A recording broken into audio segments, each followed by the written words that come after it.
Coucou les tarophiles! J'espère que vous allez toutes et tous très bien. Regardez, on a de la grande visite aujourd'hui. Lost qui est là avec nous. Puis un l'ombre qui fait dodo en arrière. J'espère que vous allez bien, que vous vous apprêtez à passer un magnifique week-end. Puis là, bon, on va aller voir c'est quoi les influences. Qu'est-ce que vous devez mettre de l'avant ce week-end? Je ne suis pas très centrée, là, je laissais de la place à mon petit partenaire ici présent. Pour le jeu d'aujourd'hui, pour les influences du week-end, j'ai choisi le jeu Aimer sa vie de Marc Babin et Sylvie Gaudreau. Oh my god, un chandail noir avec un chat, c'est pas une bonne idée. Ce jeu-là, il est vraiment génial, puis je le sais qu'ils ont sorti une autre édition pour fêter le 5 ans de ce jeu-là. Il s'appelle aussi Aimer sa vie. Il y a un format un petit peu plus long. J'ai une bonne amie, Elisabeth, qui l'a acheté, puis il a l'air vraiment génial. Donc, éventuellement, je vais peut-être me le procurer. Pour l'instant, j'ai encore cette version-là qui fait vraiment mon bonheur. Donc, c'est un jeu vraiment très positif, là, qui nous enligne, là, qui fait du bien par ses couleurs rayonnantes. Et ça, je vous montre quelques cartes. Donc, n'hésitez pas à vous le procurer si ça vous intéresse. Et maintenant, pour les influences du week-end, qu'est-ce qui s'en vient pour vous? Sur quoi vous devez mettre l'accent? Donc, il y avait 3 cartes. 1, 2, 3. Je vais commencer par la 1. Je vous la montre. C'est la carte de la gratitude. C'est centrer votre attention. Choisissez là où vous portez votre attention. Là, vous voyez ici, il y a comme un... J'essaie de la placer, qu'il n'y ait pas trop de reflets, là. Gratitude, mais on voit aussi beaucoup d'abondance dans cette carte-là avec les pièces d'or. L'abondance, la gratitude, selon moi, c'est vraiment relié. Là. Plus on a de gratitude, plus on est fier de qu'est-ce qu'on a déjà là en ce moment, plus on attire ça aussi. Puis, ça m'a vraiment fait penser aussi, vous savez que je crée des talismans de tarot, donc on utilise l'énergie du tarot pour attirer à soi des souhaits, des désirs profonds, des choses qu'on aimerait obtenir en visualisant. Mais je me permets toujours d'ajouter aux gens qui se procurent un talisman avec moi, de pas juste visualiser. Hein. Cette carte-là m'a vraiment fait penser à ça. Il y a des gens, ils se font des espèces de boards, là, des petits tableaux là, de vie, de qu'est-ce qu'ils veulent, puis tout ça. Puis là, ils collent des photos de qu'est-ce qu'ils veulent atteindre. Puis c'est vraiment bon, là. Je suis pas en train de dire que c'est pas une bonne technique. Je l'ai même déjà fait moi-même. Mais vous pouvez pas juste apposer l'image de quelque chose puis de passer une fois par jour devant puis vous dire que vous allez l'avoir. Hein? On s'entend. Puis la meilleure façon de... Je trouve ça drôle qu'on dit visualiser. On devrait plutôt manifester des trucs qu'on veut qu'ils se manifestent dans notre vie. Parce que visualiser, on a l'impression qu'on veut juste regarder, imaginer, puis que ça se passe. Mais moi, c'est comme je vous disais, quand quelqu'un se procure un talisman avec moi, ce que je lui dis, c'est que durant les visualisations, il faut vraiment le ressentir. Le ressentir avec ses 5 sens. Là, vous allez me dire, ouais, mais Annie, comment je fais ça? Okay, je te donne un exemple. Là, ça vient de m'arriver en tête. C'est même pas prévu que je parle de ça, moi, quand je parle. Je te donne un exemple. Mettons là, que tu voudrais avoir un chalet. OK. Là, tu vas te servir de la vue. Tu vas imaginer, OK, c'est quoi le paysage autour? Qu'est-ce qu'il y a? Ça ressemble à quoi le décor? Il est implanté où ton chalet? Là? Qu'est-ce qui se passe? Es-tu sur le bord de l'eau? Tu sais, tu visualises comme ça. Tu te sers en premier de ta vision. Ensuite, l'odorat. Ça sent quoi? Ça sent quoi, là, autour de ton chalet?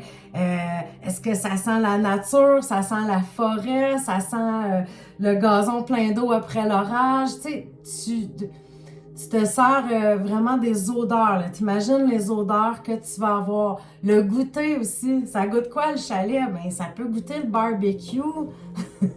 Bon, là, si tu es tanné, il dit, elle est flyée avec ses histoires. Je suis pas centrée ben. Ben, c'est ça.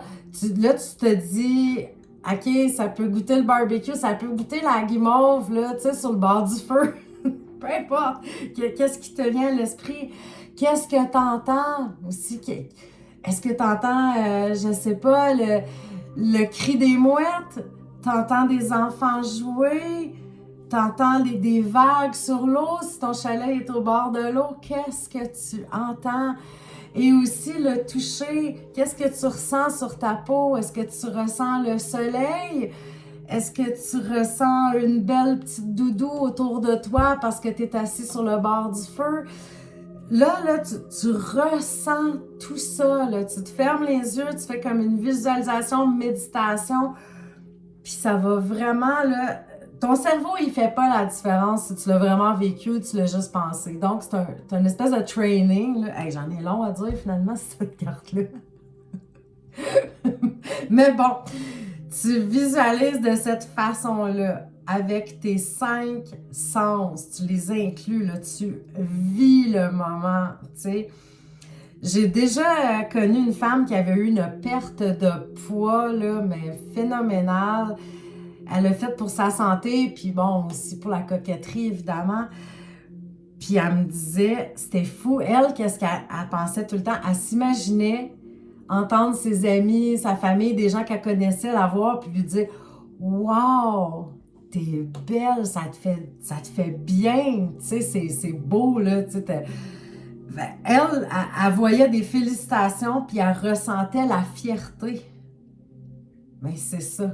Elle l'a tellement visualisé, puis c'est ça qui arrivait. On la croisait, puis c'était « Wow! » Tu sais, quelle belle transformation! Tu sais. Donc, ben c'est ça. Tu sais, peut-être que ce week-end, vous pouvez vraiment centrer votre attention sur qu'est-ce que vous voulez, qu'est-ce que vous désirez, c'est quoi vos souhaits les plus chers.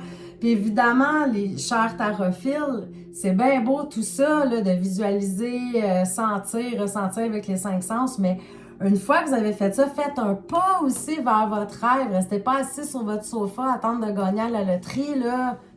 Tu sais, justement, si on prend l'exemple du chalet, ben, il va y avoir des annonces de chalet. Hein? Parle-en aux gens autour.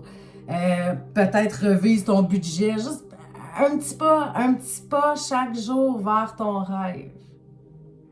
C'est ce que je te souhaite ce week-end. Je pensais pas en avoir tant à dire cette carte-là. La carte numéro 2, c'est équilibre au quotidien, lâcher prise. L'équilibre vient par l'apaisement et le relâchement de la pression que vous vous imposez. Là, il y a un livret qui vient avec le livre, puis moi, je fais juste vous dire, moi, ce que j'en pense. J'ai même pas vraiment lu la définition des cartes. Le livre est très bien, mais je trouve que c'est boring, un peu une vidéo avec quelqu'un qui lit. Là. Mais moi, le relâchement, la pression que vous vous imposez, c'est ça que j'aime de réaliser que bien souvent, c'est nous-mêmes qui s'imposent des trucs. Tu sais, comme l'autre jour, je recevais un ami chez moi, tu sais. Puis là, il me dit, bon, ben, tu sais, je vais passer jeudi. Là, moi, mercredi, là, il faudrait bien que je fasse le ménage. Mais c'est jamais à l'envers chez moi. Mais tu sais, là, tu dis, OK, je vais avoir de la visite, que tu veux que tout soit parfait. Puis voyons, c'est moi qui viens voir, pas les murs, tu sais. On se calme les nerfs. Parce que là, j'avais pas le temps cette journée-là. J'étais débordée dans plein de choses. J'ai relâché la pression, puis c'est parfait. Mais c'est ça, hein, des fois, on s'impose des trucs, des fois, là, oh my God! Puis c'est même pas si important. Donc, peut-être de relâcher un petit peu la pression, là. Foutez-vous la paix. Foutez-vous la paix en fin de semaine. Le choix numéro 2. Choix numéro 3, c'est la carte plaisir, simple, facile, fluide et agréable. Choisissez la simplicité, la facilité, la fluidité et le plaisir. Allez vers ce qui vous excite, ce qui vous procure de la joie. Quelle belle carte! Sincèrement, le bonheur est souvent là, dans les petites choses tellement simples, puis des petits trucs qui nous font du bien, qui n'a pas tout le temps besoin d'avoir un résultat, juste avoir du fun à faire ça. T'as envie de danser dans ton salon, go, vas-y, tu sais. L'autre jour, je disais à une de mes amies, j'adore ça, là, faire des vidéos sur TikTok. J'ai tellement de fun à faire ça, mais tu sais, c'est juste pour mon plaisir, parce qu'on s'entend, avant que ça soit payant sur TikTok, là, t'es mieux de TikToker longtemps, tu sais. Puis là, elle m'a dit, ben oui, mais c'est correct, Annie. Ça t'amuse? Oui, ben go! Tu sais, fais-en 15 par jour, ça tente. Je pourrais pas, là, on n'exagérera pas. Mais c'est ça, hein, des fois, on est comme trop dans nos responsabilités, puis qu'est-ce qui nous fait du bien, mais on le fait en dernier, tu sais. Fait que là, pensez à vous ce week-end, des petits plaisirs, des petits bonheurs simples, des choses qui vous font du bien, tout simplement. Allez vers ce qui vous excite, ce qui vous procure de la joie. Alors, ce week-end, que vous soyez dans la gratitude, que vous soyez dans l'équilibre au quotidien de vous lâcher la grappe ou que vous soyez dans le plaisir, je souhaite un magnifique, merveilleux week-end. On se revoit lundi pour les énergies de la semaine. Ciao, ciao!